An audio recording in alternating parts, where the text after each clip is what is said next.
ये जो प्रश्न है बहुत ही इंपॉर्टेंट प्रश्न है, जो बोर्ड परीक्षा में अक्सर पूछा जाता है। और इस तरह के प्रश्नों को हल करने में चित्र बनाना महत्वपूर्ण होता है। यदि आपका चित्र सही बन गया तो आप इस प्रश्न को पूरी तरह सही कर ले जाएंगे।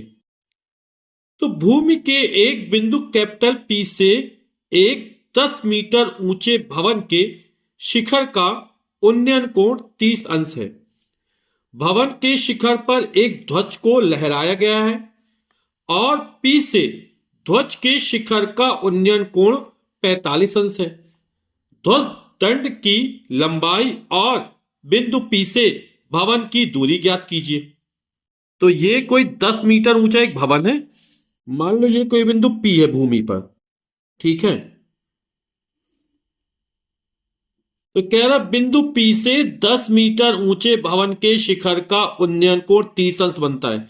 यानी जब यहां से हम भवन के शिखर को देखते हैं तो जो उन्नयन कोण बना ये कितने अंश का बना? 30 अंश का बना, 30 डिग्री का बना।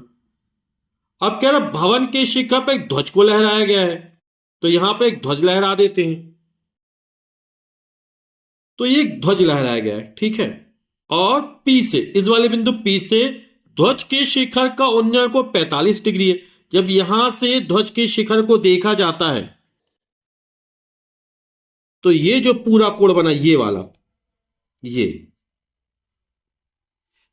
45 अंश का बनता है, 45 डिग्री का बनता है, ठीक है। इस कोण का नाम रख देते पी। ये मान लो बिंदु ए है, ये बिंदु बी है। तो एंगल ए पी बी का जो मान है वो कितना है? 45 अंश है। कोण ए पी बी बराबर कितना है? 45 अंश है। और ये वाला बिंदु मान लो सी है। तो हमें ध्वज दंड की लंबाई ज्ञात करना। ध्वज दंड की लंबाई हमने स्मॉल एच मान ली और बिंदु पी से भवन की दूरी ज्ञात करना है। तो ये जो दूरी पी भी है इसको एक्स मान लिया, ठीक। तो माना कि ध्वज दंड की लंबाई स्मॉल एच मीटर है, ये एसी, और बिंदु पी से भवन की दूरी है ना, ये कितनी? पीबी का मान कितना है? एक्स मीटर है। अब एक 30 अंश दिया तो इस वाले समकोण त्रिभुज का प्रयोग कर लेंगे, और दूसरा ये वाला कोण 45 अंश है तो इस पूरे समकोण त्रिभुज का प्रयोग कर लेंगे। क्योंकि जो भवन बनता है वो भूमि से ऊर्ध्वाधर बनता है, यानी यहां पर ये जो कोण बन रहा है वो 90 अंश का बन रहा है। तो एक बार जिसमें 30 अंश का कोण आ रहा है उस वाले समकोण त्रिभुज का प्रयोग कर लेंगे, जिसमें 45 अंश का कोण आ रहा है उस वाले समकोण त्रिभुज का प्रयोग कर लेंगे, ठीक है। तो समकोण त्रिभुज पीबीसी में ये वाला,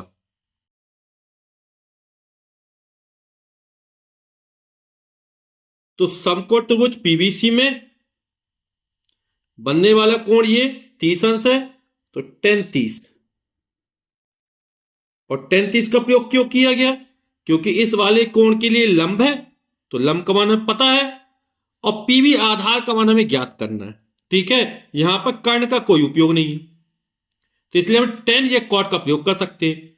तो tan थीटा वाला क्या होता है? लंब बटे आधार। तो इस 30 अंश के कोण के लिए सामने वाली भुजा लंब होगी, तो लंब बीसी हो गया, और जिस पर कोण बनता है वो आधार कहलाएगा, आधार हो जाएगा पीबी। 33 का मान कितना होता है? 1/√3। बीसी का मान कितना है? 10 मीटर दिया गया है, और पीबी का मान हमको ज्ञात करना, वो एक्स मान लिया। तो एक्स का एक में गुणा होगा, क्रॉस मल्टीप्लाई कर देंगे, तो एक्स एकम एक्स बराबर 10 का √3 में हो तो 10√3 मीटर। यानी बिंदु पी से जो भवन की दूरी है वो कितनी निकल आई? 10√3 मीटर निकल आई। अब हम ये पूरे समकोण त्रिभुज का उपयोग कर देंगे, ठीक है। यानी ये वाला हिस्सा भी शामिल हो जाएगा पूरा का पूरा। तो समकोण त्रिभुज ए बी पी में या पी बी ए में, ठीक है। ये वाला पूरा कोण है ना, ए पी बी 45 अंश का बन रहा है, तो 1045, और 10 थीटा लंब बटे आधार। अब ये लंब पूरा होगा ए बी बटे आधार पी बी। 10 45 मान कितना होता है? 1 होता है। ए बी तो ए बी में क्या है, यहां से यहां तक ये 10 मीटर है और ये h मीटर मानो, है ना। तो इस पूरे 10 में से h जोड़ देंगे तो ये पूरी लंबाई निकल आएगी ए बी की। तो कितना लिख देंगे, 10 प्लस h, 10 प्लस h। और पीबी का मान हमने x माना और x का मान कितना निकला, 10 अंडर रूट 3 निकला। तो यहां पे रख देंगे 10 अंडर रूट 3। तो इसके बटे में एक मान सकते हैं, है ना। तो क्रॉस मल्टीप्लाई कर देंगे तो 10 प्लस h बराबर 10 अंडर रूट 3 हो जाएगा। हम h का मान निकाला, 10 का पक्षांतर कर देंगे तो स्मॉल h बराबर हो जाएगा 10 अंडर रूट 3। ये 10 उस तब जाएगा, प्लस का तो माइनस का हो जाएगा। इन दोनों 10 कॉमन निकाल लेंगे 10, तो 10 निकल, यहां से बचेगा अंडर रूट 3 और 10 में 10 का भाग जाएगा, 1 आ जाएगा। तो जो ध्वज दंड की लंबाई है वो कितनी की, 10 अंडर रूट 3 माइनस 1 मीटर।